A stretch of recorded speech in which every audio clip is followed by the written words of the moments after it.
if I were to ask around what's the most iconic monster of the Yu-Gi-Oh! Trading card game of all time, I think most people would think of cards such as Dark Magician, Blue Eyes White Dragon.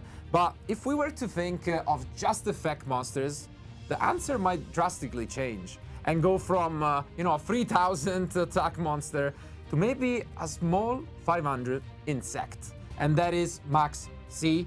And wow, what a card that has been, its impact on the game has been among the most relevant ever. And it's now being released in Quarter Century Secret Rare in Quarter Century Stampede. This is a card that has dramatically changed the way that the game has been played. Currently forbidden in the trading card game, but we have seen just how much it can do. And it's interestingly enough that when we reminisce and talk about previous formats, Time Wizard formats, we didn't use to play the card. Like, I still think back of my first, tournaments, and maybe we would side 1, 2, and it's only rate that Duelist really understood the potential of this card, and it quickly became a free of, mandatory copy in the main deck. But it's also a testament to how the game has changed, and I think it's only fitting that it's standing next to Mulcharmi Fuvalos. Which is, I think, one of the main reasons why the game has changed, and as you mentioned, has been perceived throughout the years.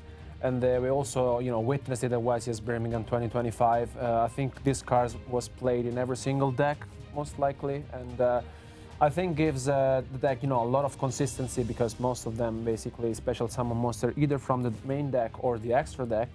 And yeah, looking back at it now, I think it's quite absurd that Maxi was not played. Maybe one copy in the main deck, maybe 1 or 2 in the side deck, and I think nowadays, the Mulcharmi cards, especially the Fuvalos, are super impactful in the current meta game, and yeah, I think the second row also, I think, speaks for itself. Absolutely. I mean, I think on the one hand, these cards have all been iconic, and for the first time, our duelists will be able to play with these alternate art versions in the trading card game, which are Effect Veiler and Nibiru the Primal Being. I think all of these 4 cards really push the creativity of our duelists.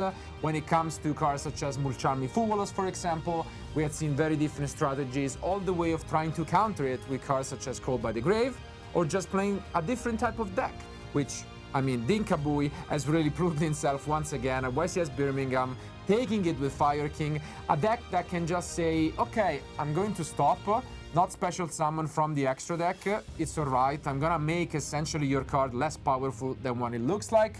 But if we're talking about jump scares in the game, I think Nibiru the Primal Being really has to take the crown. Yeah, I mean, because I think it's one of those cards that really changed how the game is perceived, especially because you really need to be careful of how many monsters basically you are summoning, and sometimes basically, you can smell it in the air, no? Maybe Absolutely. You can be there, and it is a game changer, when it's there. So. It absolutely is, and overall the beauty again is that Yu-Gi-Oh! Changes and our duelists adapt. If back in the day bluffing and just the guessing game was about trap cards, nowadays it can be about these cards right here, which now you can finally get in Quarter Century Secret Rare, coming out in Quarter Century Stampede.